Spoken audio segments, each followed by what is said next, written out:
Hey, I'm Spencer. And I'm Britton. Since 2011, Buckethead has released 303 albums in his Pike series, and we're going to listen to them. 3 at a time. This is Getting Head. Bucketcast.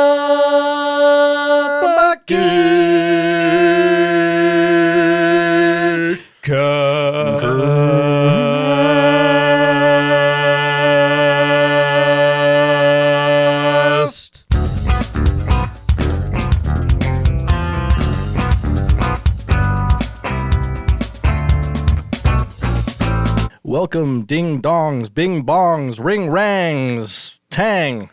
I didn't write a thing this week. Fuck you. It's episode 80 of Getting Head, a Bucketcast. Yeah, it is. It's always good to reach another big round number, you know? It is. I love hitting the tens, baby. Hitting the tens is great. Yeah. We're in another 10. We're in the 80th 10, or the 8th 10. Right. Sorry, the 8th 10. Out of at this point, 101. Yeah. If he releases one more Pike, 102. Yeah, he released 2 last week. 2 last week. In the interim time between us recording last week's episode. And Actually, he released one the day before we recorded our last episode, so we actually fucked up on that, but it's okay. It happens. Nobody knows. It's hard to keep track of Big B sometimes, you know? Hard to keep track of the big fella. Sure. Gotta keep track. You're being too weird. Let's take it back a notch. Speaking of taking it back a notch, I think the thing that we have to talk about is the thing we did together last night. We went to a show. We did. Before that, yeah. Quick Patreon announcements. Let's do it. This week we got episode 3 of fucking Heathcliff Corner coming out. Jesus Christ. Us chronicling the history of Heathcliff, the characters, the world, what it's like. It's us talking about it with the Love Doctor. Yep. Good stuff. By the time you hear this, and if you were watching before, you're going to hear the episode we have on Primus's Conspiranoia, their new single. Yeah. And we talk about conspiracy theories and some that are debunked, some that are real. It's it's a fun time. We like. Yeah, it was a really fun time. Yeah. That was one of my favorite discussions we've had recently. That one was really good. Good to hear it. I thought it was fun. Definitely. Same here. Other than that, early access, all that stuff. Thank you very much. We got a couple new Patreons this week. I won't mention your names because you didn't subscribe to the $5 tier. Aha! Like Ian Killia, like Dylan Lance. Oh, sorry, Vance? Lance, Vance. I'm not God sure. damn it. I always get it mixed up because of Lance Vance in Vice City, GTA Vice City, also remember? Lance Bass. Right, but the Lance Vance dance. And so I want to call him...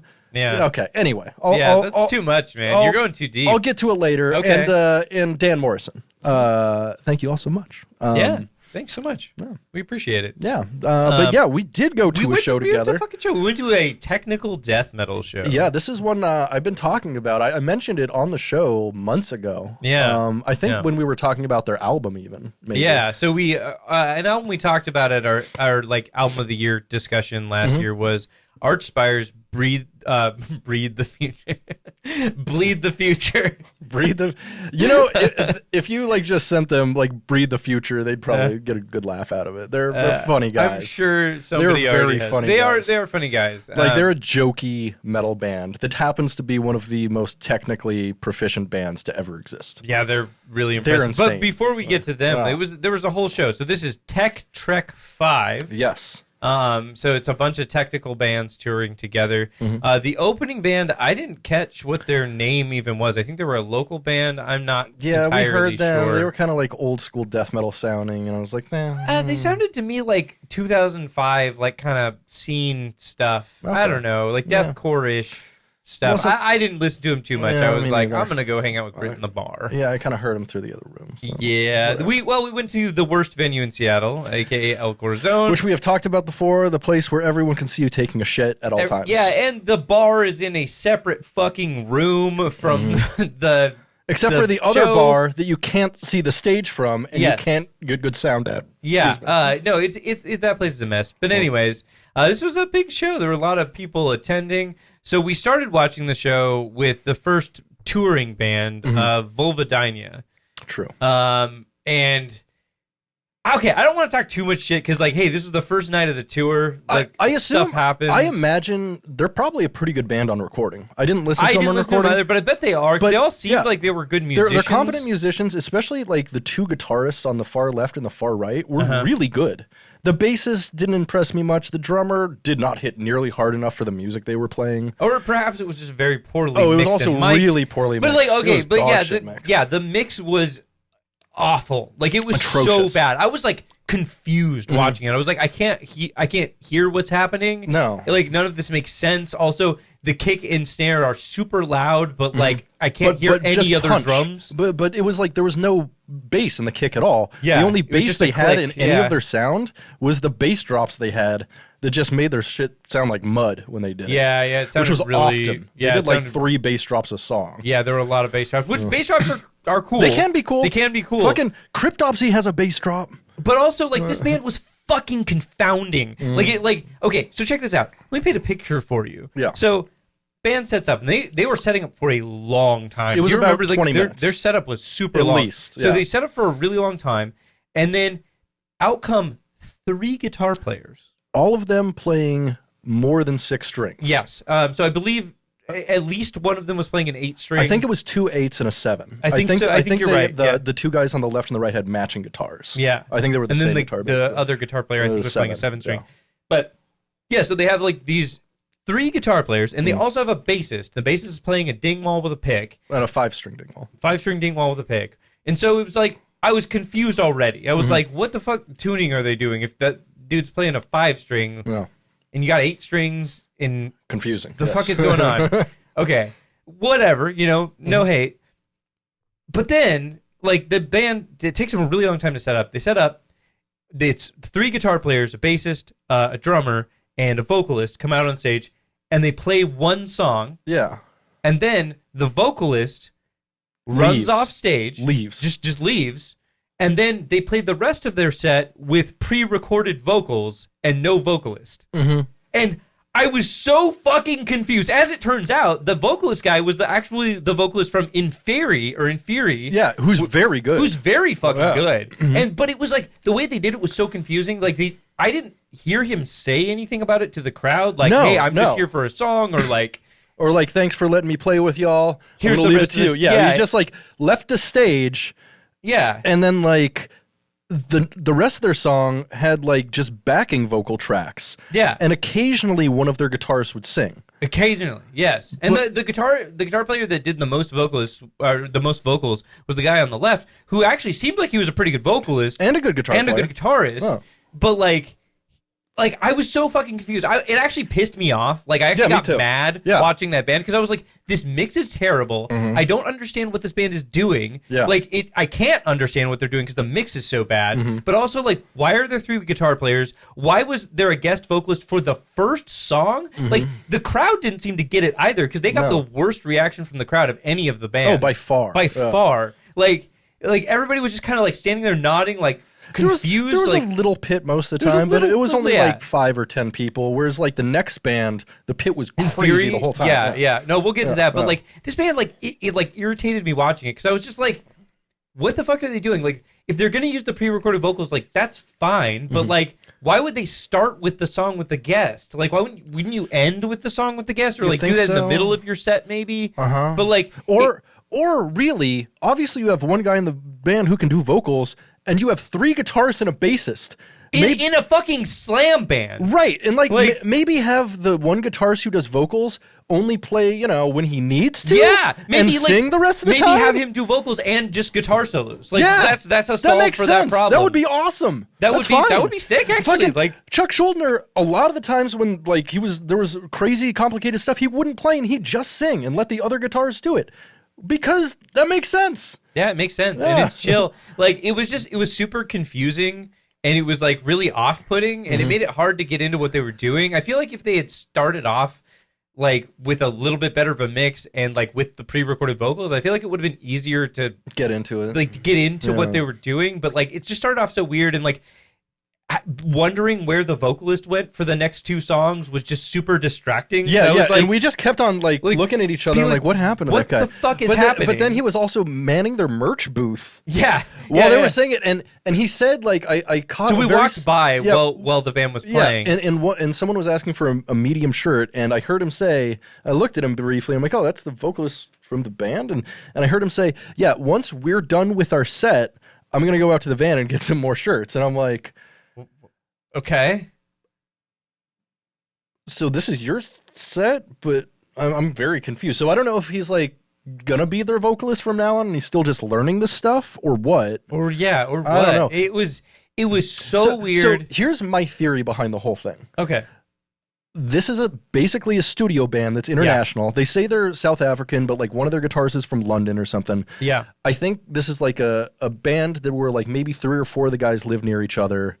But the rest do not. And the rest do not. And so they've only ever really played online before. They might have had 1 or 2 practices, but they just don't know what to do live, really. And I also think maybe the vocalist dropped out right before the tour happened and they had to scramble instead of canceling the tour. That's possible. Yeah. Though, I still don't understand why you wouldn't just have one of the fucking guitar. Yeah, exactly. Why That's the thing. Why would you bring 3 guitar players on tour? Know. I don't get it. Unless you're like Iron Maiden, unless you're super melodic music where it makes sense. Yeah, but when everything's down-tuned and everybody's largely playing similar riffs, if not the same riffs. Yeah. It doesn't make any sense. What are we doing? What? This makes no sense at all. Yeah. I was really confused about that band and their approach to music. I also suspect that they're an internet band that has maybe not played together a lot. And admittedly, I stated this before, that this was the first night of the tour, so they have some time to get their stuff figured out. I hope they do, for their fans' sake at least. Because they're all decent musicians at least. Yeah, they seemed like they were good. I could not hear any of the guitar solos, but it looked like they were playing. There cool were a couple stuff. times when they did cool harmony stuff. Oh, that right, actually you're right. I could hear, and I was okay, they're definitely these 2 guys are tight. Yeah, but it was just so weird. What a weird thing. I don't get that at all. But the show went on and got so much better. Incredible. In Fury was the next band, and that's a band that I've known about for a while. I actually looked up the album of theirs that I listened to the most, and it was actually from 2014. Oh, wow. I didn't realize I had known about that band for that long. Yeah, I had no idea this band existed. Never heard of them before. But they're a technical melodic death metal band. That's about right. I guess is how I would describe them. They're a tech death band where basically one of their guitarists for almost all of the songs is just playing a lead the entire song. Yeah. Which is really cool. It is really cool. That guy was great. His execution was... Both of the guitar players were excellent. But the guy on the left was his execution was incredible. And his vocals were really good as well. Yeah. But they were super good, and their bassist was incredible. Their bassist blew me away. That dude was shredding. He was playing a 5-string dingwall. Yeah. It's rare for me to watch a metal bassist and be like, that guy fucks. But the last 2 bands, both of them fucked. Yeah. Really impressive stuff. Yeah. And the mix was also really good for them. Mix was very good. Surprisingly good for Elcor's Zone. Yeah, especially after how fucking terrible Vulvodynia sounded. I was not expecting much after that. I was like, damn, dude, it sounds like... So what it sounded like to me with the Vulvodynia set, I think that's how they pronounced it on stage. What it sounded like to me is they didn't bring their own sound guy. Because I also noticed dudes in Elcor's Zone merch were doing sound for them. And it didn't seem like that was the case for the other 2 bands. And so it sounded like they didn't bring their own sound guy, which bro, make one of those fucking guitar players do sound. And, what are you doing? Why are there 3 guitar players? And also the band that sucked was not using in-ear monitors, which I am very convinced. The other 2 bands were, Yeah, the last 2 bands were. And so I'm very convinced if you play technical death metal, you're not going to play it that well unless you have in-ear monitors. It's... metal in general, we played tech death and we never used in-ear monitors. It was just hard to get that tight without being able to hear everything super clearly. Yeah. Because when you're on stage, especially if you want to put on a good show and move around a lot, or even headbang, it's hard to hear everything well all the time. It sucks. Truly, yeah. In-ear monitors are the way to go. They're so fucking trying to do that stuff. But yeah, Infuri was fucking fantastic. They were pros. And they were so tight. It was really impressive. Yeah, I was in the mosh pit the entire time. You were. I lost all of my jibs. You did. We found two of them. We found two of them. I appreciate that. You lost your slut jib I did. somewhere. I lost one of my jibs. It's cool. I'm probably, if Mob Shitty has any of those left, I'm going to get another pack and give you the ones that you lost and keep the others. Right. Thank you, buddy. Absolutely. Also, big shout out, Mob Shitty on Instagram. Amazing. I think Twitter as well. Amazing artist. Makes the coolest fucking merch you'll ever see. Yeah, it's super tight. It's like hand-drawn Sharpie designs of cool shit. Yeah, really cool shit. Yeah, hell yeah. We love it. And then lastly, Archspire, which are the headliners, and they were fucking fantastic. They were, I've seen them before. I hadn't, surprisingly. They were just as good I've loved them last time. For years. Yeah. They were exactly as good as I thought they'd be. And I thought they would be perfect, and they were. They were like album perfect. It was nuts. They were so tight. Like, it was crazy. I was expecting to be blown away, but especially watching Oliver and Jeremy, their vocalist and bassist respectively, pull off what they do on the albums, especially since Jeremy has only been with the band since I think 2017 or something like that. So he's a pretty new member comparatively, because the band's been around since like 2009 or something like that. But like, he plays the stuff perfectly from every album. The thing that really, really fucking blew me away was when they played Involuntary Doppelganger. Oh, yeah. The vocals on that song are insane. It's basically like he's rapping in like 16th notes. It's in gutturals. In gutturals. And like watching him do that live, I was just like, you can see his beard vibrate with his mouth, and it's like, it's insane. Yeah, it's insane. He's so impressive. He's like, literally, his vocals are so crazy. He is the best death metal vocalist of all time, I think, without a doubt. In terms of raw technical skill. Yes. Yes. You know, artistically, I would say Lord Worm, but when it comes down to just raw technical skill, Oliver is the fucking best of all time. He's incredible. Incredibly impressive. Yeah, that band just overall is incredibly impressive. Like, it was super rad to see them. Like, they were perfect. Yeah, and it was rad. It's watching 5 of the best death metal musicians in the world who happen to be a band. Yeah, and have happened to be a band for like the last 13 years, which is crazy to me. Yeah, it is really fucking crazy. And they crazy. happened to replace one of the best death metal bassists in the world with another one of the best death metal bassists in the world, and they were both local. Yeah, that's I want to know what the fuck man. is going on in Vancouver, BC, because they're just like breeding the world's best death metal bassists. Them and Montreal. It's fucking Canada. insane. It's a Canada thing. What's up with Canada? These sick fucking death metal bassists. Canada and 6-string bassists, there's some weird correlation or causation, maybe. Maybe it's something in the water. Yeah, or maybe like there was a lot of those guys, and so now there's a lot of imitators for those guys, you know? Maybe. I mean, I'm trying to think, was there like an original heroic Canadian like 6-string bass player that everyone's following? Because I can't think of one. Yeah, I don't know. Like all of the like really good death metal bass player heroes from days of yore are like Danish and shit. Yeah, you know? That's true. Wow. That's true. Yeah, I don't know. It's wild shit. It is. But yeah, it was a hell of a show. Hell really of a show. Fun. We loved it. Really fun. Loved it. Really enjoyed watching all that shit. Oh, yeah. Great bands. Great times. Oh, boy. But yeah, I actually listened to Inferi's most recent album today, and I liked it. It's really good. It's very technical. Nice. It's very melodic. Excellent. It's good stuff. Sounds pretty goth. You know, maybe it is a little goth. Hell yeah. Speaking of which. Yeah. Beneath the waning moon, it's goth news. Goth news for cool dudes. Oh boy, lots of goth news this week. What? In a recent interview with Metal Injection, rad goth dude and former Marilyn Manson guitarist John 5 hell God. finally revealed why he beat up Marilyn Manson on stage in 2003. Oh, yeah. According to Mr. 5, quote, I was in Europe and I was coming down the stairs off a stage after a concert and they told me my sister died.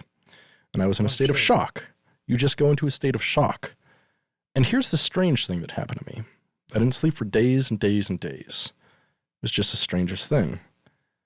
I just wasn't tired. And I remember going to the band members' rooms going, I can't sleep. I just can't sleep. I haven't slept in 2 days or 3 days, blah, blah, blah. So anyway, fast forward to the show. Now, what Marilyn did, which Marilyn basically ran up to him and kneed him in the face, which I think is inexcusable. However, he says, now what Marilyn did, that happened all the time. He didn't do anything wrong. I just snapped.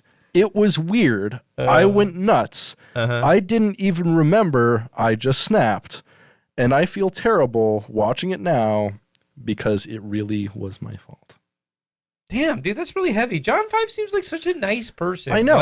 Yeah, especially because Marilyn Manson has since been revealed as a sex predator and abuser. Yeah, just a so overall he absolutely bad person. fucking deserved it. So I don't really agree with John 5 here because he said that very recently. Yeah. So fuck Marilyn Manson. Marilyn Manson's not goth. But John 5, very goth. Extremely goth. As long as he's not a sex abuser. No, I'm pretty sure he's a. I think he seems like a cool guy. Yeah. Goth obituaries. Following up on a story we reported a few months ago, Sylvia Lancaster, mother of Sophie Lancaster, a British girl beaten to death for dressing like a goth in 2007, has also passed. Shit's fucked. Bummer as fuck. Totally sucks. R.I.P. to both Sophie and Sylvia. Goth and goth mom. We love you. Namaste. And finally in goth news, goth patriarch and founder of Papa John's, John Schnatter, has been ordered by a magistrate to pay legal fees associated with missing texts that were subpoenaed in relation to his departure from the company in 2018, in a lawsuit brought against him by his former company. Schnatter stepped down as CEO of Papa John's in 2018 after he blamed declining sales on football players protesting the treatment of black people in America, causing their stock to fall 30%. Then he used the N-word during a conference call. Goth news for cool dudes. So there was something else that happened at the show. there was something else that happened at the show. Okay, let me paint a picture, right? Brit and I went into the bar during Vulvodynia's set. I want to just set this painting on fire. Because we were confused and frustrated by their bad set. Yes, and sorry, guys. Sound set. Sorry, guys. It might be a great band, Yeah. but we'll never know. Yeah, we won't know. Sorry. And so we went into the bar and we were hanging out. We got some drinks and we were sitting. We got a table, which the bar started filling up pretty quickly after we got in there. I think a lot of other people were also feeling similarly about their performance. Yeah. But we got a table and the bar started filling up and we were standing at our table, kind of looking at our phones and talking. And then someone approached you. Yeah, and he's like, describe him for us. Well, first I'll describe myself. So Okay. I decided to go to the show. I used to do sex work. I've talked about it on this program before. I know that for sure because that's how my parents found out I used to do sex work. Fun. Not fun. That's another story. No, that was not. I'm never going to tell that one. I'll just leave that be. Okay. So, All right. I've done sex work before. I've done a lot of camming stuff. You record the stuff on cam, put it on sites and stuff. So I've made, connections and money through a variety of sites. And inasmuch I was once sent a person I was working with was sent a Pornhub hoodie and sweatpants set. Nice. Which they gave to me because it didn't fit them. So, and I wear it every now and again because it's funny and stupid and edgy. And I don't. It is that. I don't wear it as a conversation piece, really. Like, sometimes don't. I'll get like nice hoodie or something. And I'm like, yeah, dog, fucking porn. Porn rocks. Everyone likes porn, right? Oh yeah. Porn rocks. Yeah, porn rocks. But I feel like every time you say porn rocks, like somebody should do a guitar solo somewhere. Absolutely. Or a guitar solo. Oh yeah, there you go. So my worst fear wearing this outfit happened, and some guy comes up and he's like, hey, that's nice. Where'd you get that? I'm like, I got it. I used to do some sex work stuff. No.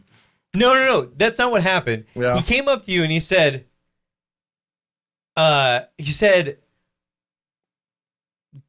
cool that you're repping the merch. Oh, yeah. Or something like that. He was like, it's cool you're repping the merch. And you were like, what? And he's like, you're repping the merch. And he walked up to you closer. Yeah. And you were like, Yeah. And this guy's like Cool. kind of a shorter guy. He's wearing these fucking like big cargo pants with like a dumb design on them. He looks like he would work at Hot Topic. Yeah, definitely. Or Huge like Hot Topic energy. or like FedEx or something like that. Yeah. Like FedEx store. Yeah, FedEx definitely. store, or like an AT&T store, like our friend the Hat. Yeah. Yes, definitely AT&T store Big energy. AT&T big energy. Sprint store energy, big Cricket Mobile energy there. Metro PCS, Boost Mobile. yeah. Let's keep naming them. No, anyways, like so, this dude he comes up, he's like, "Cool, you're repping the merch," and you're like, "What?" And, yeah, okay, thanks. And it's cool. He like asked me where I got it. I'm like, I used to do stuff. You said something along the lines of like, they send them to you if you make money on there. Yeah, exactly. And but you kept it like really brief. You're like, exactly. Yeah, they I send it tried to deflect the conversation. You obviously. definitely did, and I kept on trying to deflect the conversation. And so then, the next time, no, hold on. You were like, they send it to you if you make money on there, and then he was like, how did you make money on there? And then you looked at me and you're all uncomfortable, and I was like, well, Britt, how did you make money on and I'm there? like, and I was like, do stuff with partners or whatever, fucking. And I'm just like trying to get him to go away, like give him a brick wall here, because I don't want to talk about this with a stranger. This dude is like, he's like everything you respond to, he's like digging deeper and deeper. I know, and he's he's asking you these questions, getting really specific. Getting closer to you. Yeah. And so specific. I tried to deflect him with a joke. I'm like, do stuff with partners. And he's like, oh, I hope there's like consent there or something like that. No. You had made a comment about something, and I made a comment about consent. Oh yeah. And I said, well, you know what they say, no face, no case, which is a funny little. That is definitely a joke. It's a joke, obviously. Obviously. And he like took it super seriously. And was like, what? And I'm like, no, I mean, mostly I just did fucking like, and I actually told the truth at this point, and I so regret it, because I'm like, mostly I just did like degradation shows. Basically, fucking weird old perverts pay me to like jerk off in front of them and tell them how I'm going to like fuck their wife or whatever. It's like, it's old closeted gay Republican dudes who want to see a dude with a bunch of tattoos fucking jerk off in front of them and tell them how gay they are. I mean, it's a niche. It's a niche, but it makes money. And he kept on fucking digging. It's like, what's that about? And I'm like, dude, oh my god, what is going on? And there was like, and the band had ended, so there wasn't a good excuse to be like.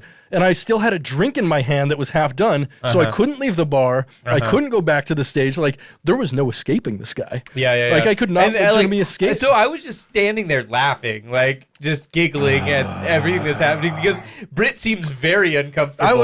I don't get uncomfortable easily. Especially when it comes to stuff like this. Yeah, unless it's a stranger who I don't want to talk to.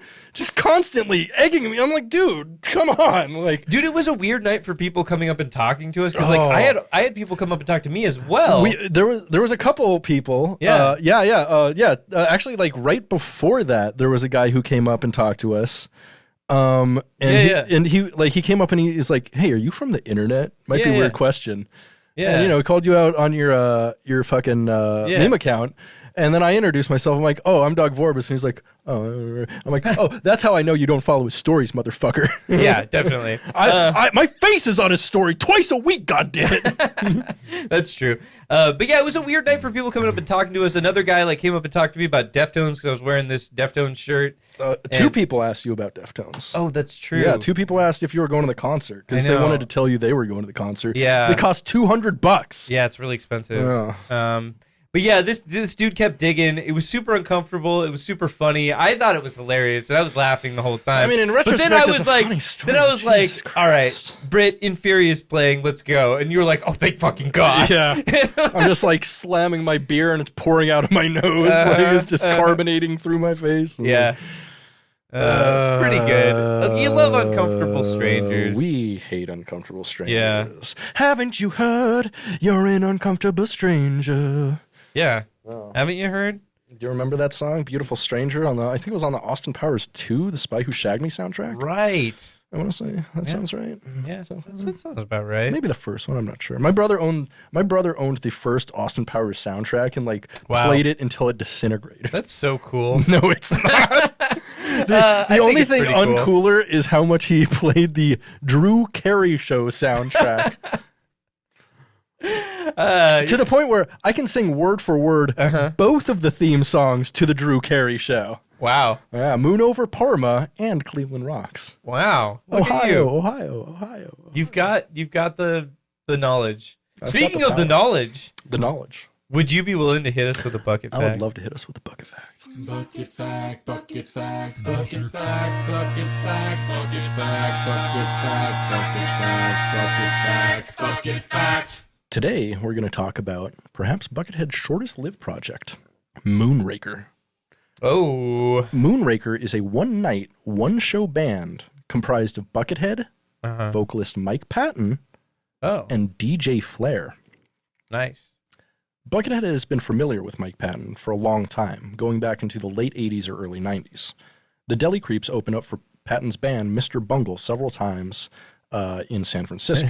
More like Mr. Butthole. Mr. Bunghole. I actually made that meme. Nice. Yeah, with Beavis. That's or good. Butthead. No, Beavis, sorry. But, yeah. So Mr. Bungle several times in the early 90s in San Francisco, and the two were connected through several friends of the music scene, most specifically John Zorn, on whose music label Buckethead was for several years. On June 13th, 1998, Mike Patton, Buckethead, and DJ Flair played a 1-hour set at the Knitting Factory in New York City. What resulted is a truly interesting and avant-garde live album that is only available digitally online.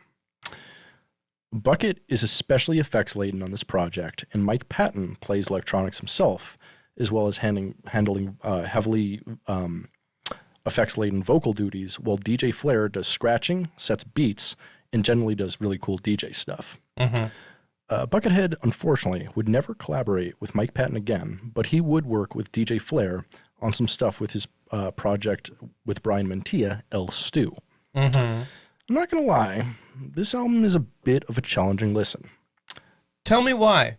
It's live avant-garde jamming. Okay.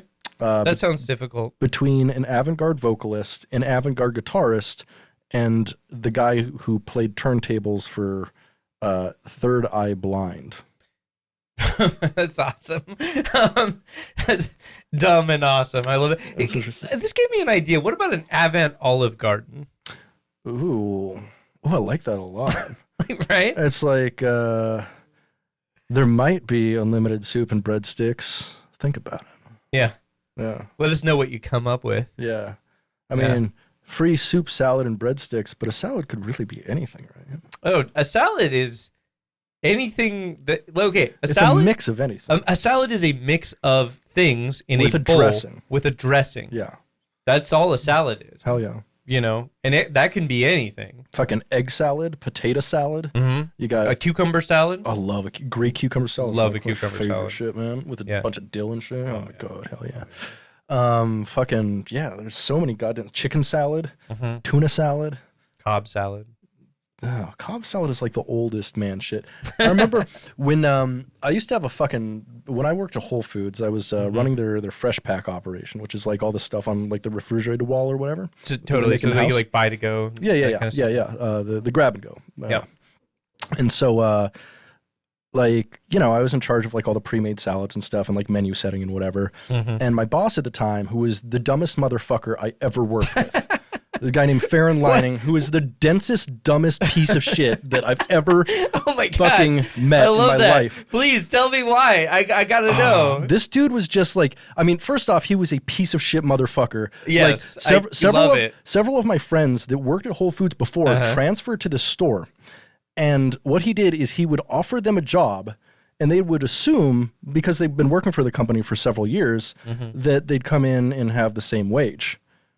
But Farron would start them at the starting wage of $12.50 an hour, even if they made $20 an hour over in Baltimore. What? For the same fucking company doing the same fucking job. Dude, that's bullshit. It's so bullshit. He fucked over so many of my friends. That sucks. And like I hate that man. But and he was also fucking terrible with financials though, even though he ripped people off. I was like, how can you? He almost got fired because he was so bad at financials, and he eventually did get fired because he like fucked up Thanksgiving royally. Apparently, like he royally fucked up like 100 people's Thanksgiving meals. That rocks. Which is awesome. I love when like someone incompetent just fucks up in a big way. Yeah. Yeah, fuck that guy though. Definitely. So what was my fucking point about this? I don't know. I don't even remember what I was ranting about. You were working at Whole Foods. I was working for a piece of shit motherfucker. Yeah, and the fresh pack wall salad. So Cobb salad. This guy tried to convince me for like 3 months. He's like, "Oh, you got to put Cobb salad on the wall. Everyone loves Cobb salad. Like people buy Cobb salad." And like, and I'm like, I just don't think. I mean, this is. Basically, the only people who shop here are people who work for Amazon, and none of them is over 45. They're not, I don't think they're going to buy Cobb salad fare. And it's like, you should just do it. I'm like, listen, I have to boil eggs. I have to cook bacon. I have to like, Cobb salad is a fucking undertaking. And eventually I'm like, fine, you keep asking me, I'll do it. We sold 1 Cobb salad in a month out of 120 we made. Jesus Christ. We made 30 a fucking week, and we sold 1 out of 120 of them. It was probably that guy. It was probably fair, and he's like, "Oh, well, I'll show him. I'm gonna eat Cobb salad for long." Yeah. Hey, Britton, great job with the Cobb salad. It's popular. Like, shut the fuck up, idiot. No, it isn't. Jesus. So I have a serious thing against Cobb salad. All right. That was an interesting aside. Was I still on a? Yeah, you're still on a bucket fact, bro. What do you got? Is that it for bucket fact? That's actually it for. All right. It's just a challenging album to listen to. What did we? Okay. Hey, welcome to the 80th episode of Bucketcast. I'm sorry, We're struggling. I got like 3 hours of sleep last night, so I am in a different place. Like halfway through my story about salad, I'm like, what in the fuck am I saying? Like, yeah. Why am I talking about the worst boss I ever had? Oh, Cobb salad. Thanks, Britton. Of course. Back on track, baby. Back on track. Bucket facts. Speaking of back on track, we listened to 3 pikes this week. We as did. we do. Attic Garden? Pike 238. Oh, yeah. The Mermaid Stairwell. Pike 239. And Chart. Pike 240. Yeah. Holy shit. These were some good pikes. 240. Yeah, these were some good pikes. Speaking of, Pike 238, Attic Garden. Attic Garden was awesome. It is, but when was it released? Attic Garden was released on November 21st, 2016, just 4 days after 5 Blocks, the previous pike. And yes, this album rocks. It is a sick techie metal album, and it has a bunch of weird ideas and cool riffs. Yep. It sounds rad. Like I like if this was released with like death metal vocals on it, I feel like a lot of people would be into it. Yeah, like, I mean, I was into it without any vocals at all. Same. Like, I'm just saying, like, it could make a big splash, I think. Like, this sort of stuff. It's pretty rad. It's pretty super fun. rad, yeah. So it's, I mean, there's a lot in here. Like, the first song is like a march, and then it turns into a prog metal song. Fucking, it has cool guitar runs through it. I fucking loved that. There was just, like, mini solos. He did a lot of stuff here that I've never heard him do before on this album. Yeah. Which is really cool. Like mini solos. Yeah, mini solos. He mixed up production a lot. Like what he did on this album was like new. And like I'm gonna say I think this so far is the best pike of the 200s. Interesting. That's a there was a bold really claim. good one last week. There's been some really good pikes in the 200s. There have, but this is I think the only one. I went back through my notes and there was a couple that I said would be like top 20 or like top 10%. Yeah. But this is the first one in the 200s I'm sure is in my top 10 pikes. Yeah, it's a really fucking good pike. Like I also agree. I marked a couple of fire emojis next to it. I was like, damn, this is rad. What I really liked about it too is like how incredibly dynamic it was. On almost every song, it would have like these ripping metal parts, and then it would just do like an ambient electric guitar part in the middle of the song, and they were awesome. Yeah. Even though that happened almost every song, it never got old because he kept on switching it up in interesting ways. Like on the last song when he did that, There was it was a part that just basically sounded like the instrumental to Falling Away From Me by Korn. And it was awesome. Yeah. It was a super chorused guitar and a really heavy drum groove and bass. Yeah. I mean, it didn't sound like Korn because the bass was good, but, same idea. Less click. Yes. Less click pool. Oh. Ooh. Fieldy pilled. We haven't uttered that yet. I don't think that should Let's be a get thing. fieldy pilled. I think that's what's going to happen when we meet up with Andrew again to talk about Fieldy's Dreams. Oh, perhaps. Yeah. A legendary album. Absolutely legendary. Yeah, shout out to Life Was Peachy. Yeah, great podcast. show. Hell yeah, we love it. To see it.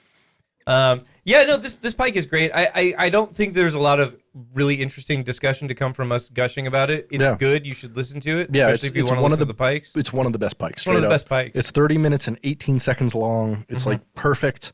I loved almost every second of it. There were no decisions where I was like, Buckethead. Yeah. What are we doing?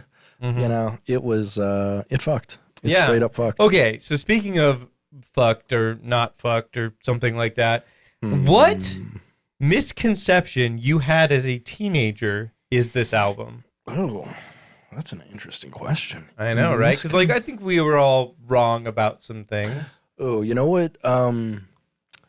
The misconception I had as a teenager, I think this album is men and women like to be treated differently. Because that's not the case. No. You don't treat men like men and women like women. You treat people like people. That's true. It's actually something I surprisingly didn't learn until probably in my mid-20s or something. It was, early 20s. It was, 23 actually, I think is exactly what I learned. 23 and Me. That's what it's all about. 23 and Me. I actually have a joke about that later. Wow. Insane. Wow. Yeah. Bucket jokes are leaking. Hell we love that. So is my anus. Yeah. Nice. I ate some fucking burritos from City Market last night. Bro, that's the shit I was dealing with at the show. I told you. Remember when I got to the show yesterday and I was like, look, I ate this Indian food earlier and up, I might need to leave. Today I sat down on the toilet and I farted water and just that was it. It was like I farted water for 20 seconds and I was done. It was fucking... That sounds great, man. No, I farted burrito water, dog. City Market 99-cent beef and bean burrito water. Farted burrito water is the name of the episode. Farted burrito. Yeah, that's pretty good. This album was definitely not a wet burrito fart. Neither was the next album. No, next album was pretty cool too. Pike 239, the Mermaid Stairwell, released on November 25th, 2016, just 4 days after. 6 days after Attic Garden. This is an average pike, I would say. It is not super not good. bad. It is not it's super not bad. Great. It is an average pike. Pretty cool, pretty diverse. It's like half like melodic, like ambient guitar stuff, and then half like kind of bluesy rock. The thing is, though, almost over the entire album is either a lead or a solo, and it's like a bluesy solo for most of the time. And there's honestly only so much I can take of a 30-minute long guitar solo. I love Buckethead, but I like it when he stops playing a solo and does some cool riffs sometimes, or does a really cool, beautiful melodic section. But this is just obviously he made a bunch of backing tracks and then he soloed over them. Pike done. It is definitely that, which is cool. But it is cool. But because of that, it is around an average pike, I would say, it's somewhere in the middle. Yeah, it's an average pike. It's not bad. It's not bad. It's not great though. It doesn't. Reach nearly the heights of any song I think on Pike 238.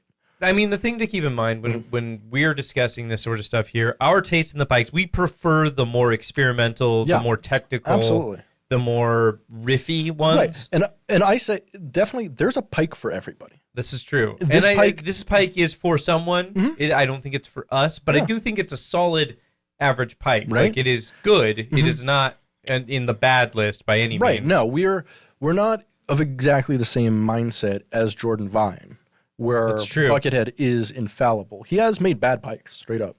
We've said as much. Well, actually, the premonitions are flying wildly today because we actually have a Jordan Vine comment that goes a little deeper into his lore today. Interesting. I must have missed this one. And in which he discusses which pikes he likes the best. So really, yeah, we'll talk about that. You mean which pikes he likes the greatest and best of all time? I love it when we do it together for emphasis. It's really great. Oh yeah, I think it's really selling his original vision. Absolutely. I like to believe it's the left and right side of his brain yelling at once. Yeah, at once. The brain screaming out in the cold night. Yeah. Something like that. This I really liked the track 2 on here. Dancing Sparkles. It's I like that one too. A weird funky jam that's largely just drums and bass, but there's like a solid riff in there while Buckethead kind of just solos around there. It's pretty cool. It's pretty cool. The latter half of this album is, I think, kind of where it lost me a little bit. I think the first half I enjoyed, because of its diversity and just the vibe of it. And then the latter half is more traditional, like blues rock / melodic guitar rock. Right. I kind of liked track 3, Ferry Boat. It was like a ballad, which is not my favorite type of Buckethead song, especially because it was like a soloing ballad. And it's nice, but it's just kind of one big jam. But he did use a lot of melodic minor on it, and it made it sound like a pirate song, which I did kind of enjoy a lot. Yeah, that is true. Melodic minor, okay. Especially E melodic minor and B melodic minor. That's what I was going to say. B minor is the pirate key. It's the pirate key. E natural minor, though. Yeah, that's a E very natural minor, key, but like B melodic minor. B melodic minor is, or B natural minor as well, but just B minor in general. Extremely piratey key. It just has that pirate sound. Yeah, the B and then the D, especially together, super fucking piratey. So piratey. Love it. Not every, but a lot of Running Wild, famous pirate metal band, a lot of their songs, B minor. A lot of them. Oh yeah.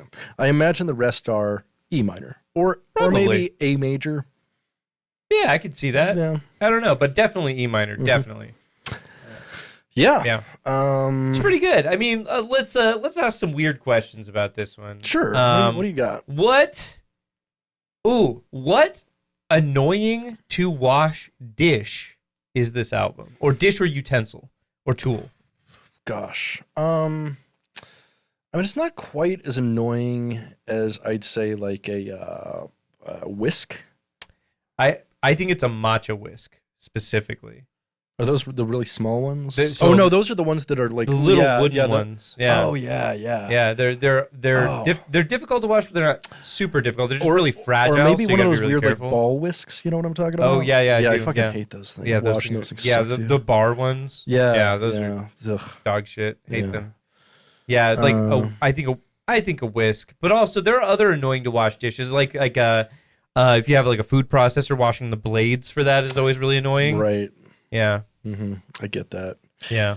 You know what I used to think was super annoying to wash, but is actually pretty easy is the Vitamix.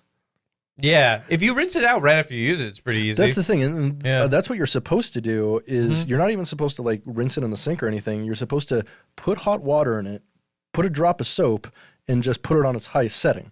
And it washes itself. It's amazing. There you go. It's basically a little Auto-Cholr. Hell yeah. It's fucking rad. Oh yeah, great hail corporate to Auto-Cholr there. Yeah, right. I think probably the biggest contractor for like dishwashing machines in America. Very commercial. Very much.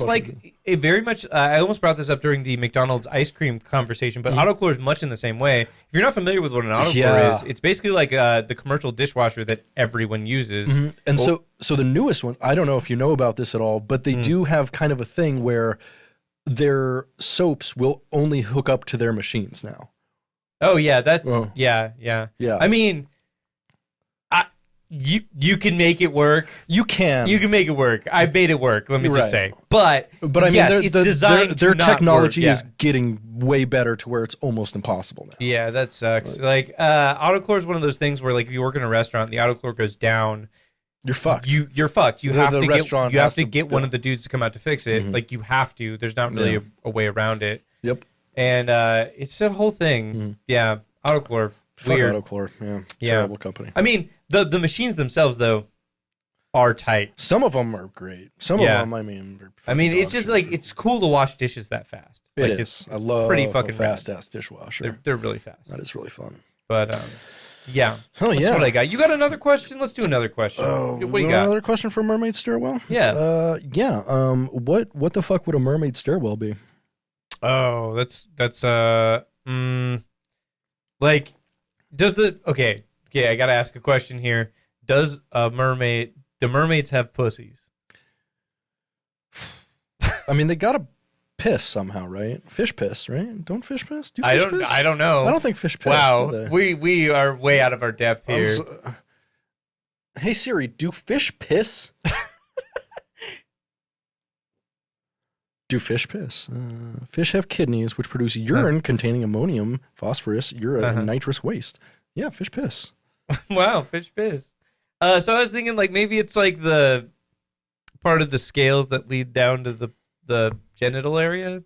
Oh, so it's like mermaid stairwell. Yeah. Like a what's it called on the dudes with the hair, the trail tail, the happy trail or whatever. Yeah, I don't care. I shave it all off, so I don't know. I don't know hair terms anymore. Yeah, I don't know. I mean, I've heard people say that before. It's a weird one, but people be saying it. People do. So that's what I think. That's what I think a mermaid stairwell is. It's a term. It's a term. It is a term. Yeah. Pike 240 chart. Yeah, or possibly pronounced chart. We don't know. True. I mean, that would probably be an SH. Excuse me, an SH, right? Yeah, but you could pronounce this that way. I guess. Released on December 1st, 2016, just 6 days after The Mermaid Stairwell. Yeah. This is separated into 3 long tracks: Chart, Granite Track, and Glowing Gate. This Pike is all right. It is all right. I really like the first song. It's a killer speed metal song. Yeah. Last 2 songs, underwhelming. Yeah, this is an average Pike. It's an average Pike. It is neither super good or super bad. It is kind of in the middle somewhere. Yeah, if the whole Pike was like the first song, it would definitely be above average. Yeah, I would agree, actually. The first song is really sick. It's like a cool speed metal song, but it's a very different approach to speed metal because like a lot of it is in major keys, which is very rare. So it's like a very, very melodic speed metal song, which you don't hear a lot of, and it's great. Yeah, that's true. That's true. Yeah. Man, remember that band, what the fuck are they called? I don't know. The brutal death band that plays in major keys. Oh, you're talking fucking, not Dillinger Escape Plan, Between the Buried and Me? No. Oh. No. They're like an actual like brutal death band playing major keys. Maybe they made that album, Elvenefris. I don't know. Elvenefris. Fall du Off. No. Is that no? No, you're close though. I thought Fall du Off did Elvenefris, no? Lykathea Aflame. Oh, Lykathea. Okay, yeah. Lykathea Aflame. Which is basically the same band, I think, right? No. Totally different people. Totally different. Yeah, no, but big recommendation. If you ever want to hear like death metal in major keys, check out Elvenefris by Lykathea Aflame. Hell of a record. Really wild take on metal. Yeah, it's been a long time since I listened to it, but we were both real big into that like 12 years ago or something like that. Yeah, definitely. Like around that time, around like the 2009 to 2011 around the same time we were both into like Shai Hulud and Afel Duath. Yeah, and Afel Duath. Yeah. And bands like that. Prowess and all that shit. Yeah. But yeah, big shout out there. Not that it necessarily sounds like this stuff, but the idea of like major keys in traditionally minor genres. Minor or completely pentatonic. Or like chromatic. Yeah, chromatic. You know, a lot of death metal is chromatic, and I think that comes with the territory. So like putting that, recontextualizing that type of music with a major key is really interesting. It is. I think it's an interesting take that like a surprising few bands have done. Yeah, so, right. Like it's not a super common thing. Carnage has done a couple things and like super major keys. I would say stuff. Like a stronger candidate even than that is actually a band you just mentioned, Shai Hulud, which is true. Often a lot of their stuff is in major keys. And Between the Buried and Me, Colors is like entirely major keys. That totally, great. They're an interesting band. They're a mix of a lot of different things. Yeah. I'm not a big fan of their newest stuff. I'm really not either. But Colors and the follow up to that was. I really liked the Alaska as well. It's a really good record. Alaska's all right. Yeah. I'm okay with it. Not my favorite. But pretty good stuff. But this Pike's pretty solid. It's a vibe. It is. It's an all right Pike. Probably my least favorite of the week. I'd also say it's an average Pike. First song's the best. Second song's all right. Third song is kind of boring. Yeah, I would agree with that. Yeah. Yeah. Third song is just like, it's very regular Buckethead alt metal, which is not my favorite genre. And so when he kind of defaults to that, I'm like, oh, Buckethead. Like, I'd actually probably prefer like his blues rock to his fucking alt metal ballads. Default's that band that did that song, I'm wasting my time, wasting my time. I think so, yeah. That song's fucking great. Do you remember that commercial from around that time where it was like I think it was like a commercial for like a cell phone or like a one of the cell phone carriers where it was like a guy hanging out with a girl and he was like, oh, I can set my ringtone to be whatever I want for whoever calls me. And then she calls him and then the song that plays is I'm wasting my time by default. And she was like, gets mad at him and leaves. And it's like, it'd be way funnier if it was like Cannibal Corpse fucked with a knife. Yeah, that's true. That's true. I would agree. Yeah. That'd be pretty or just I Come Blood. Oh yeah, there you go. I Come Blood. Yeah, I Come Blood. Pretty good. So yeah, speaking of coming blood, what's a dumb conspiracy theory that's this album? That's an interesting question. Or a disproven conspiracy theory that is this album. Gosh, I'm trying to think of all the nutty stuff. There's a lot of nutty stuff. I'm trying to, like, the thing is, like, I mostly pay attention to, like, conspiracy theories that actually end up being true. The conspiracy theory this album is Epstein killed himself. Oh, okay. So I think that's untrue. I see. Yeah, that's pretty good. I would say this is chemtrails.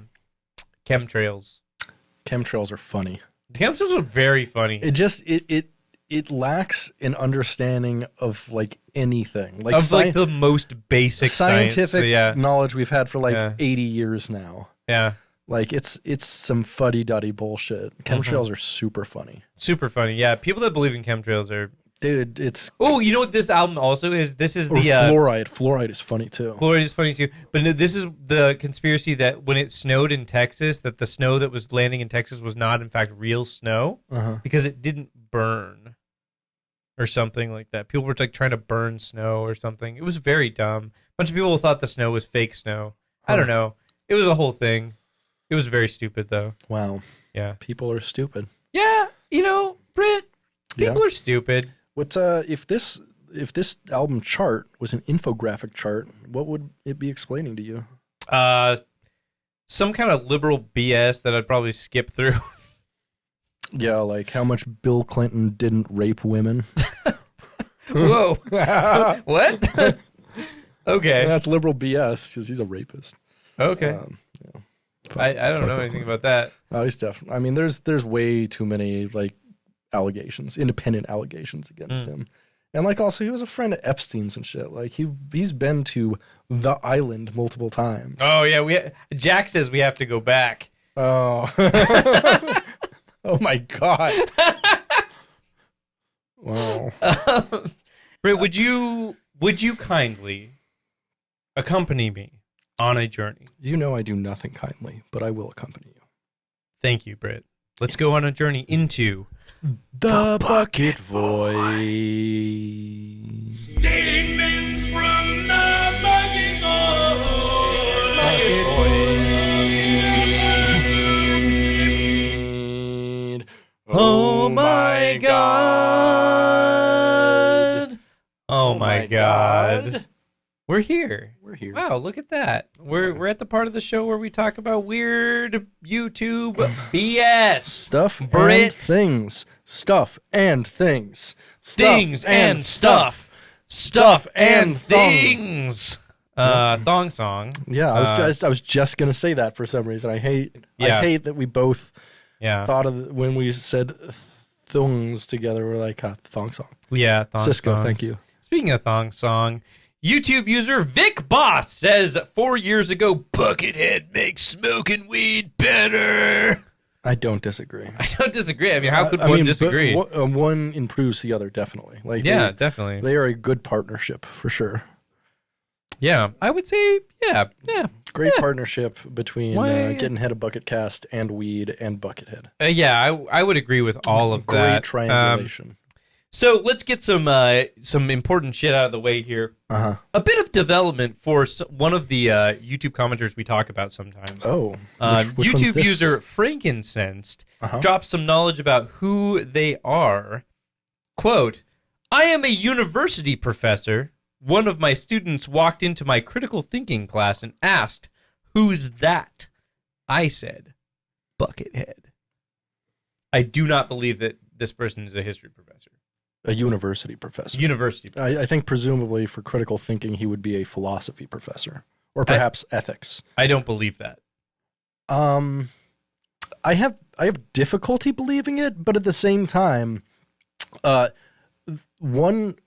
person who is tied for the most tenured guest for Getting Head a Bucketcast is a doctor.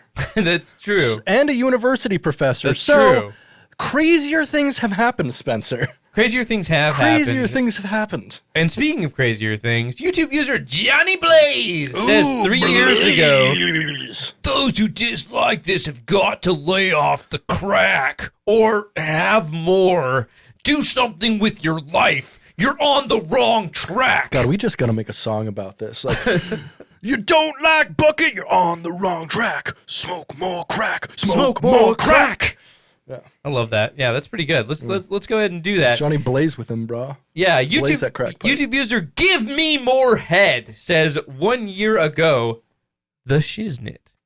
1 year ago, I like that we predate this guy with Getting Head. Yeah. Yeah, we do. Give me more head. Maybe would we have actually inspired. been a good name for this podcast as well. Actually, yeah, that's pretty good. Maybe we should rip this guy off. No, Getting Head's great. We love it. YouTube user MYCCA says 2 months ago in a truly unhinged comment, I love one person. She have a son and the little boy loves mermaid tales and others fantasy details about mermaids. I love Buckethead and found this album. I don't know that album.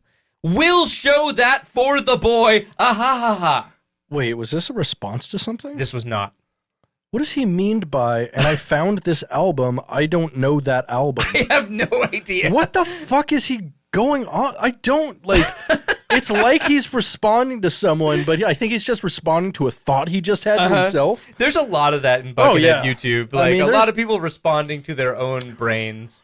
There's a lot of mental special needs in Buckethead YouTube for sure. The Bucket Void could use a staff therapist, really. I agree. The Bucket Void could use something to that effect. I think basically good. All Target stores now have a staff therapist because they treat their employees like fucking shit. Well, that makes sense. Yeah, and so they need someone on staff to be like, "Don't kill yourself at work. Not today. Not today. Go Satan. home and do that. Not today, Target. Not in the employee restroom today." I doubt they have an employee restroom. They probably have to use the store restrooms. No, they do have an employee restroom. Very interesting. I know a person who's worked for several Targets, and they're like, yeah, my new store has a staff psychologist, too. I'm like, that's fucked up. And they're like, yeah, it's fucked up. Yeah, that's fucked up. YouTube user DB Cooper, which we have to assume is the DB Cooper. So DB Cooper himself says 4 months ago, that's the glory of Buckethead, though it may seem some things are not thought of. But then if you start thinking, if they were thought of, it's actually a sick idea. What if they could in this one very stairwell? I don't know, big BS always got me on the more creative side. Dude, I thought the last comment was a challenge, man. I love challenging YouTube comments. I like to believe great. This is all written in code, and if we break it down, we can actually find DB Cooper and his case of money. The Buckethead code. Yeah, I like to believe that there's just one guy who's setting up an elaborate puzzle online like the fucking Zodiac Killer, but he's only doing it in the Bucket Void. Killer. D Bucket Cooper, brother. Yeah, that's what DB stands for. Yeah. Duh Bucket Cooper. The Bucket Cooper. Yeah.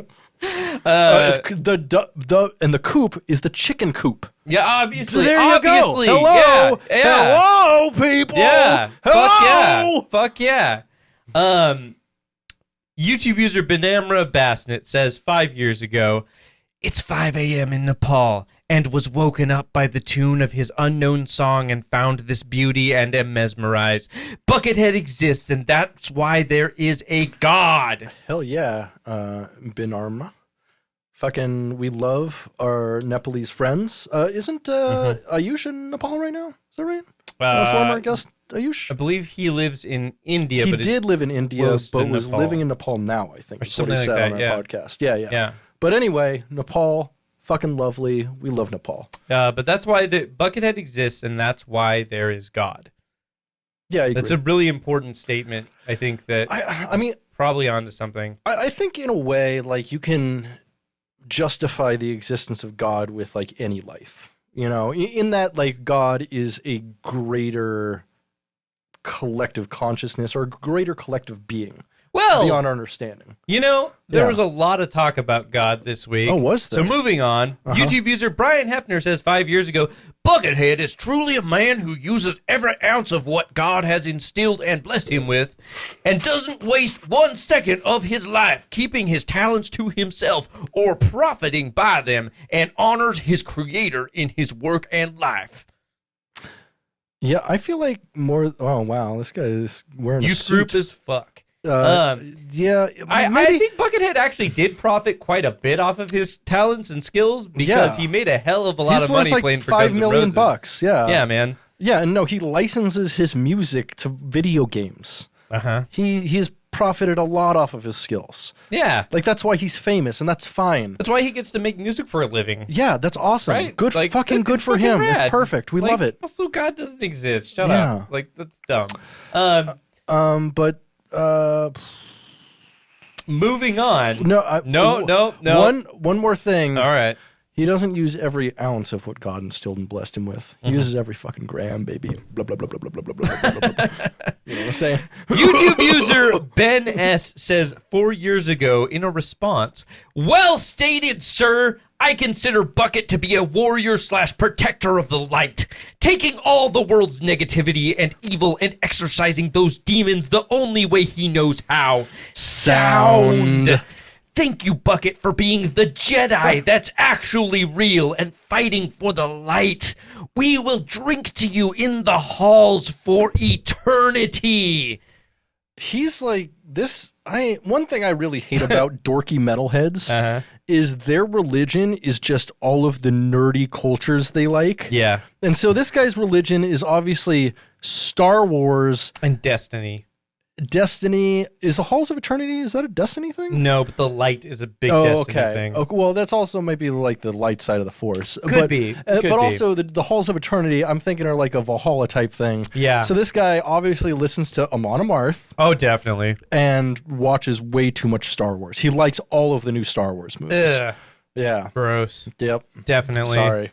Definitely. Sorry, Ben S. Fuck you. Speaking of gross and also fuck you, YouTube user with a Turkish name that I can't pronounce right, Diarrhea Cam says 5 years ago, thank you, Bucket. The reason why this is notable... The C actually softens the A. It's Diarrhea Cum. Oh, nice. It's not. No, I'm just making So what's interesting about this particular person is that their profile picture is that of a girl holding a cat. And this woman appears to be quite attractive, which is is a recipe for disaster. Which is why there are YouTube 22 comments following this. Thank you, Bucket, 5 years ago. We're only going to read one of them. Anybody else with any other profile picture will say thank you, Bucket, on here. Get 2 likes. Get no likes. 0 comments. Yeah, 0 comments. Max. Yeah. Max. But a presumably attractive lady. With a cat. Yeah, lots of comments. I would actually be like, nice cat. The very first response to this comment is this comment. YouTube user Arjun Kumar says 5 years ago, yes, finally, hot girls are listening to BH and not shitty rock music. No likes on this one. I wanted to keep that in. Finally. It's pretty funny. Like fucking just incel metal dudes are just really sort of funny. like to me. I mean, like even going back like publicly, you can see like Big D at shows. There's at least one beautiful woman who has been by Buckethead's side since like 2003. Like also like girls are just people. Yeah. And, like there are tons of girls that listen to hella good music. Right. I mean, yeah. I don't know, man. Definitely Buckethead's fan base skews male because, you know, he's a solo metal guitarist. Yeah. As happens. However, you know, there's tons of fucking Buckethead, you know, women fan. We've had one of them on this fucking show. Yeah. It's like, come on. We have talked to several female Buckethead fans. Absolutely. We got a message from one who wants to get fingered by Buckethead. Uh-huh. Like, there's some ladies love the head, baby. Yeah, they do. Ladies love head. Yeah.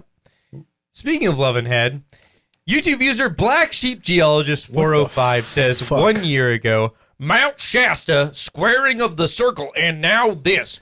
Forget Hendrix. Forget Gilmore and Page. Forget Malmsteen and Vi. Brian will go down as the greatest guitarist ever once it's all said and done. I'm not talking a showman like Jimmy setting his guitar on fire at Monterey in 67. I'm not talking about having a god-awful tune played over and over for decades. I'm looking at you, Stairway to Heaven. Agree. I'm just talking about sheer guitar. This man is by far the greatest, and I know my music history. BH is the man. It takes a lot to get. Wait, sorry, Yep, what? That was right. To get. It takes a lot to get to the summit of a mountain, but Brian has done it. My hat's off to you, Mr. Carroll. There's a response to this. Well, first let's address this a little bit. All right. I'm not talking a showman like Jimmy setting his guitar on fire at Monterey in 67. Okay.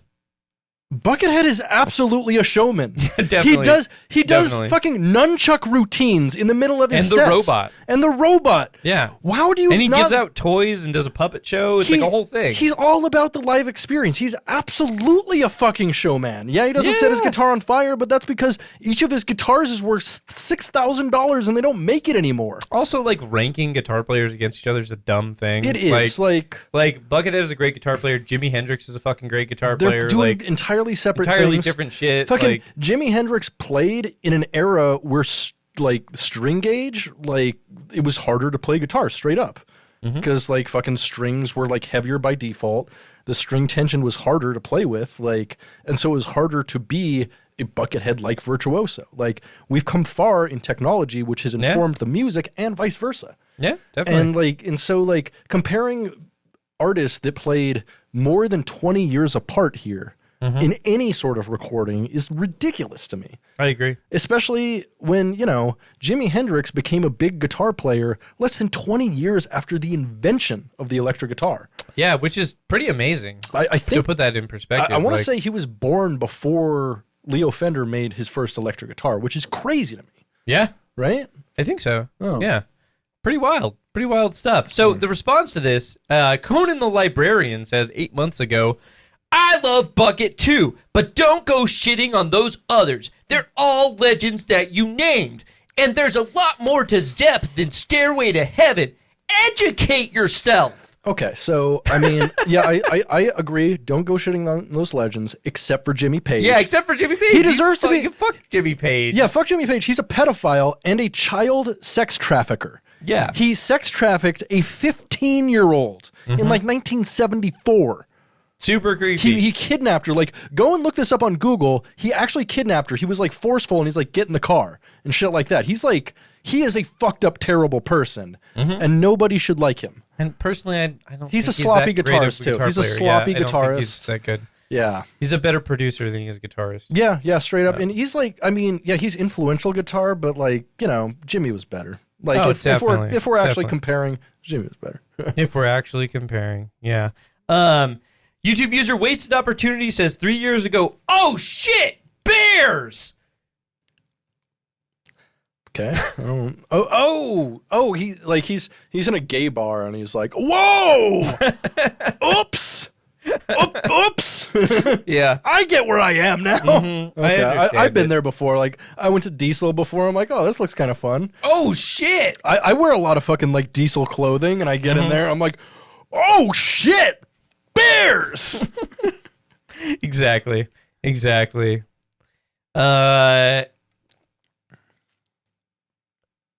We'll save that one. Okay, let's revisit one of our favorite YouTube commenters. Master of the ship key, a bucket thought divine. Commander extraordinaire, it's time for Jordan Vine. Oh my God. It's time for Jordan Vine, Brit. You gonna help me with this? Oh, I would love to help you with this. So this week, Jordan exposes some things about himself that we've hinted at before, but maybe not made as clear as this. Yeah. So let's start off with that. Jordan Vine says 3 years ago, I know nothing about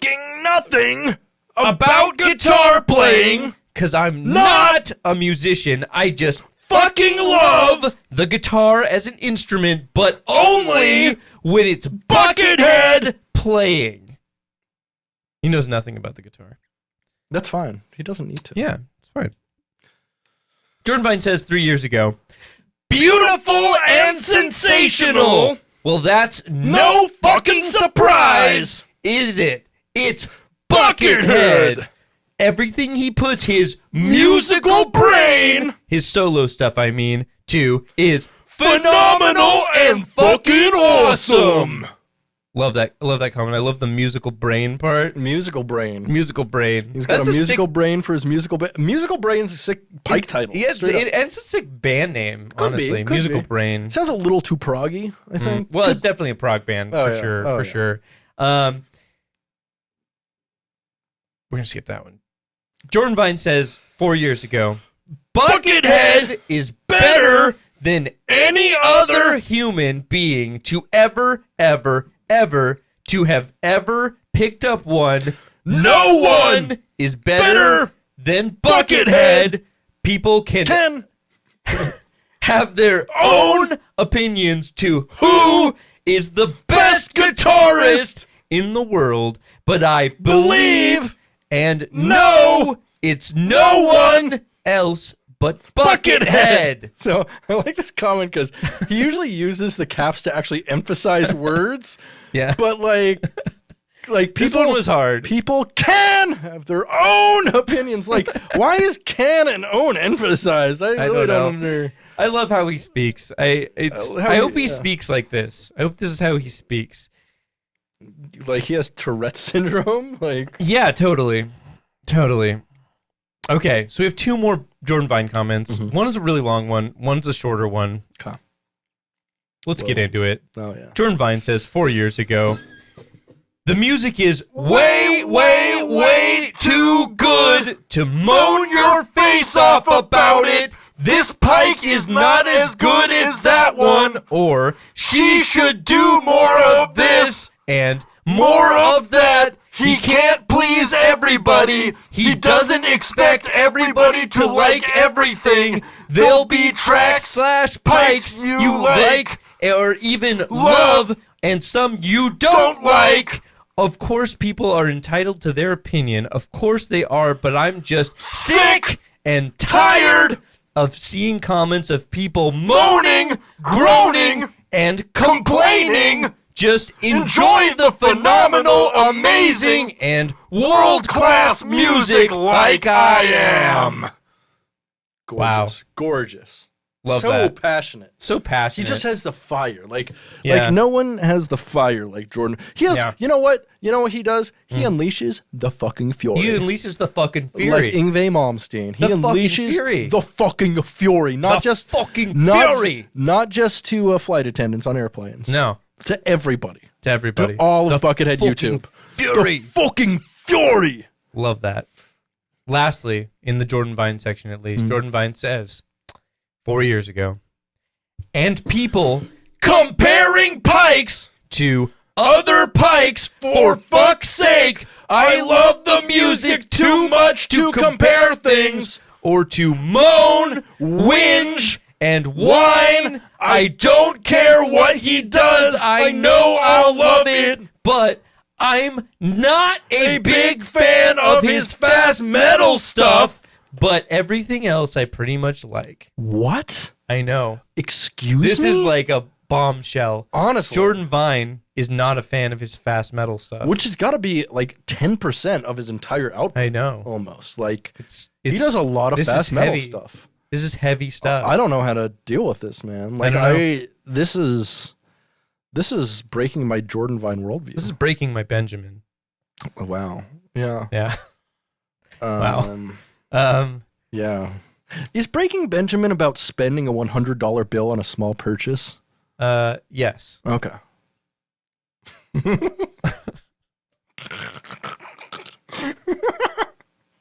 Perfect. No, ignore that. That was an accident. Okay. That was an accident. From the... So, we have 2 more comments, and then we're going to end this. Okay. YouTube user Deely Zovich says 5 years ago, without Buckethead, we would all be a foot without a big toe. I don't know what the fuck this means, but I agree with it. Yeah, I do. I think it's fucking rad. I think there's some weird footboy energy happening but here. I appreciate the sentiment, though. Like, Yeah. Because obviously this guy likes feet. Obviously. And so, like, you know, he's saying, like, Buckethead's one of the most important parts of the thing I like the most. Yeah. Which I'm like, all right, maybe this is Cum Corner, actually. I think this might be Cum Corner. I'm not sure. Could be. It's on the edge of Cum Corner. It lives on the border. Massive border. Let's get into the Cum Corner. Oh, do you want to do the song? We can. What's the first line? Oh, it's Gettin' Horner. Oh yeah, let's do it. Let's do it. 1, 2, 3, 4. Gettin' Horner, massive border. Let's get into the Cum Corner. Yeah. Cool. That dude jerks off to feet. Yeah, definitely. Speaking of jerking off to feet, we have one last comment. Speaking of. YouTube user RC Swissmade says 1 year ago, Buckethead is not from this world. Where we go one, we go all. Statements from the Bucket Boy.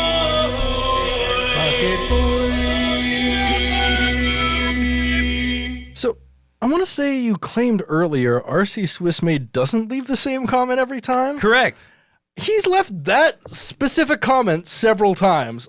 I'm pretty sure Correct. it's always Buckethead is not of this world. Is it not? So it is always Buckethead is not of this world, but it doesn't always have the QAnon hat like slogan. Really? Yes. So I've seen it a couple of times where he's just stated Buckethead is not of this world, but didn't do the where we go one, we go all. Do you think that was before he got Q-pilled? Possibly. Interesting. Possibly. That would be heavy. Yeah, if he Maybe was into Buckethead, got pilled, and then came back to Buckethead and was like, I still want to talk about Buckethead, but now I'm Q-pilled. Maybe we should try to do a crossover episode with QAnon Anonymous and figure out this whole mystery. They would not do that. They would not respond to us at any point, No. but it would be fun to try. Yeah, it would be fun to try. Yeah, I love that. Speaking of things that are fun to try, Britt, it's time for recommendations. Do you have anything fun to try, to recommend? Fun to try, fun to recommend. I know. Yeah, actually, you know what I would go back and recommend? This week, we lost a great comedic hero, Gilbert Gottfried. That's true. A legend. I would recommend you definitely go back and check his stuff out, especially his 90s stuff with Howard Stern. A lot of it is intolerably bigoted. Not him, though. Gilbert Gottfried is almost always just wonderful. Like, his riffing is just incredible. I would highly recommend just checking out the video of Gilbert Dice Clay, where he does an impression on the Howard Stern show of Gilbert Gottfried. Gilbert Gottfried does an impression of Andrew Dice Clay. And, like, he doesn't speak for, like, 5 minutes. He just does the thing with a cigarette. And it's some of the best physical comedy I've ever seen. Absolutely incredible. That's awesome. R.I.P. to an absolute fucking legend. An absolute fucking legend. I love absolute legend. What do you got, man? Britt, I got like nothing. I mean, I guess I always recommend going to a death metal show. Yeah, the death metal show is fun. You should. If you are in a city that is going to be hit by the tour we just saw, you should go to it. Mm-hmm. It's really good. I'd say it's worth the $25 or whatever it's going to cost you to go. Mm-hmm. Plus or minus, another 20 or so for drinks and also depending on the venue, I'm sure they don't have the same ticket price venue to venue. Yeah, it's probably a little different here and there. Yeah. But I would recommend that. That's Trek 5.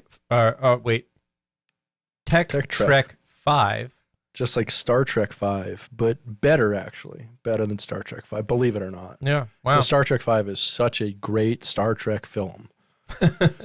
Directed by William Shatner, the best Star Trek director. Captain Kirk is climbing a mountain. Why is he climbing a mountain? He's climbing up that hill. He made a deal with God. Yeah. Okay. All right. Captain Kirk is basically Sisyphus. Yeah. Kate Bush is God. Yeah. We know. It's a whole thing. But yeah, I recommend go see Trek 5 with Archspire. Trek. What did I say? Trek. I can't with this it's anymore. All right. It's all right. With Archspire, Inferi, Vulvodynia, potentially other bands. Go see them. Hopefully, the last one I mentioned figures it out. Absolutely. That'd be nice. Yeah, definitely. Is it time, Spencer? It's time for my favorite segment of the show, I think. Ooh, hit it. Let's get it, baby. Let's get it. Ha ha ha ha ha ha bucket joke. Ha ha ha ha ha bucket jokes. Ha ha ha ha ha bucket joke. Ha ha ha ha ha bucket joke. It's in the news recently. Mm-hmm. The store director of a CVS down in California was recently stabbed in an attempt to apprehend a shoplifter stealing shampoo and cough medicine. Jesus. The media just released the security camera footage, and it's called CVS The Director's Cut. Jesus. That was a lot. I got fired from my typography job because they thought I was racist. Yeah? When I said I didn't like slanted eyes, I was talking about italics. Jesus Christ. That's a pretty good one. I thought it was going to be a serif joke, but here we are. Yeah. Here, I got one. Yeah. Hold on. No, I don't. Never mind. Cool. Yeah. I got one, though. Leonardo DiCaprio hasn't taken a 23andMe, but that is the phrase he uses to describe his sex life. Oh, that's true. Dude's a creep. A Roman doctor notices his patient is dehydrated, so he administers a 4.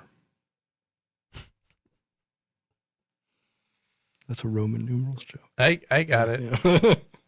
I got it. That's pretty good. Unfortunately, for the Native American population, when Christopher Columbus landed and he said, "I come in peace," he was talking about how he masturbates into his gun.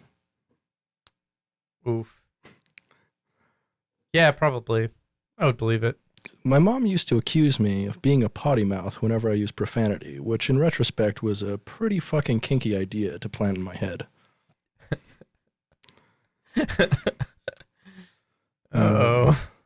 Why does Batman, or sorry, I guess Bruce Wayne, why does Bruce Wayne's butler Alfred in the Zack Snyder DC movies never have wrinkled shirts? I don't know. Well, because Jeremy irons.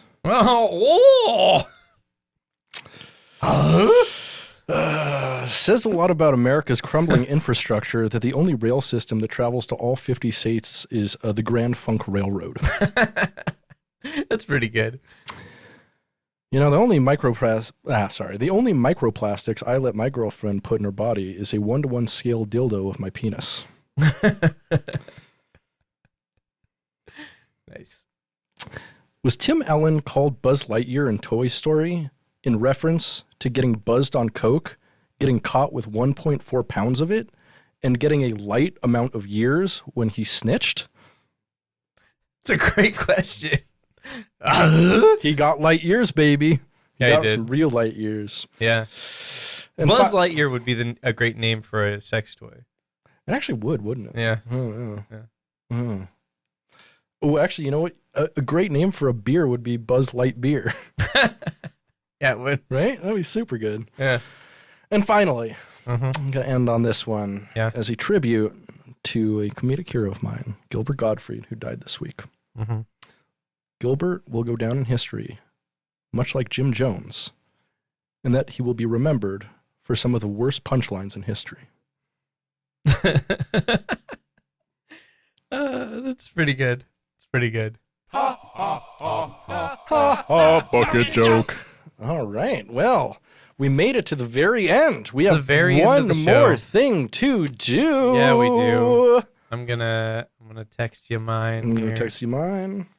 Do we want to do the outro first and then do the... Yeah, let's do the outro first. Hey, we made it to the end of the show. It's been an adventure. Thanks for hanging out with us. We talked about a lot of things. We talked about the show we went to. We talked about Jordan Vine. We learned a little bit more about him. Talked about a guy making me super uncomfortable at the show we went to. We did. We talked about your piece of shit boss. Yep. I forgot my train of thought. Talked about Cobb salad, though, ultimately. Yeah, Cobb salad. It was ultimately a Cobb salad story. This is a Cobb salad cast. It really is. Yeah. Getting Buckcobb a salad cast.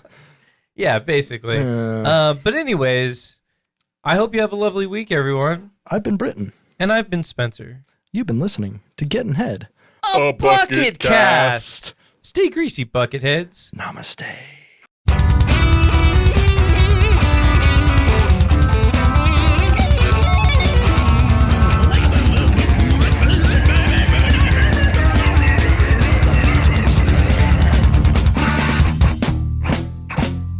Due to your Zoogle flacency, I'm going to have to riddle the friggin' spaggendackle back into the hell you're spuckin' muckin'. Oops. You can't try to get laid or watch people. You gotta go out and get that job. What a waste of pleasure. What a waste of pleasure. What a waste of pleasure. Here we are in epic Ralph battles of history. Yeah, we are. This is where we are. Yeah. This is the part of the show that is so dense, it makes sense to no one but us. Yeah. And, you know, like no one's watching. So we're just going to go ahead and play the Ralph scene for you here real quick. So this is from 2009's Ming Hags, directed by Bam Margera and written by Bam Margera. The scene in question is between a guy named Ralph and his dad, who is played by Bam Margera's grandfather. So without further ado, here's the scene. Jesus Christ, Ralph. Aren't you supposed to go out looking for a job today? Nah, there's a b-ball game coming on at 4. You can't watch no b-ball game. You gotta get a job. Nah, I'm gonna try to get laid tonight. Ralph, I'm getting tired of it. You're gonna get a job today. T-O-D-A-Y. This is muffed up. I'm taking a day off. Back in the war, we kill sissies like you. I'd like to shoot you, stupid. You couldn't hit the side of a barn. If we were in the jungle, I'd slice your throat. And this isn't the jungle. My cat will save me. I can't believe that I had sex to even make you. Sex makes people? What a waste of pleasure. My name is Ralph. Your forehead makes a good target. By the end of the day, you better have a job or else. You see this? It's gonna hurt. Get a job. And that's the scene. That's the scene. That's the fucking thing right there. Yeah. So we just rewrite the scene every week into Different stuff, you know? into two different opposing forces, man versus man versus nature. It's really just man versus man. But Yeah, totally. Totally. yeah, do you want to do yours or mine first? Let's do yours first. Okay. God damn it! I just saw one word, the last name. Yeah. Yes, okay. I would like to play the Ralph part in this that's fair. fucking That's fair. one. Okay. This is pretty good. So- okay, let me so- adjust the scene. Yeah. So the setup for this scene here is this is Harmony Korine, Director of Gummo. director of Gummo, but more notably for this scene, director of Spring Breakers. Which I have not seen, but I know about. Yeah, it's interesting. I'd actually recommend it. It's not a bad film. It's weird. It's very Harmony Korine. And it's about riffraff, is it not? In a way, It's inspired by Riff Raff. So yeah, James Franco went on to claim that it wasn't directly inspired by Riff Raff, and there was another underground rapper it was more inspired by. But I think everyone knows that's fucking bullshit. Yeah, they just said that for like legal reasons. Yeah, especially because before they cast James Franco in this role, Harmony Korine approached none other than Riff Raff to play the role. I love and that. So it's like when they asked fucking Huey Lewis to make a song for Ghostbusters, and he said no, and so they made a song that was just a ripoff of a Huey Lewis song. It's like obvious. It's like what the fuck, dude? Like, yeah. And so this is Harmony Korine trying to cast Riff Raff in Spring Breakers, and I think 2012. Nah. Yeah, okay. And so I will be playing Harmony Korine. All right, we ready? Riff Raff. I'm ready. Let's do it. Jesus Christ, Riff Raff. Don't you want to get a job in my movie today? Nah, I'm going to go into the studio to record Jody High Roller at 4. You can't record no new album. You got to be in Spring Breakers. Nah, I'm going to try to get laid tonight. Riff Raff, I'm getting tired of it. You're going to be in my movie today. Today. This is muffed up, Harmony. Back when I was doing deep independent stuff, I just cast someone local to play you. Did you see this movie? If you're not in it, it's going to make you look stupid. Stupid. You couldn't cast a barn. If we were on set, I'd say cut and berate you. But we're not on set. The fact that I'm too high to realize what's going on right now will save me. I can't believe I made Gummo to even get here. A person directed Gummo? What a waste of time. My name is Riff. You're gonna be in my movie, or else. You see this script? I'll cast an even bigger creep than you and make you look like a fucking weirdo. I'll cast James Franco. Perfect. That's great.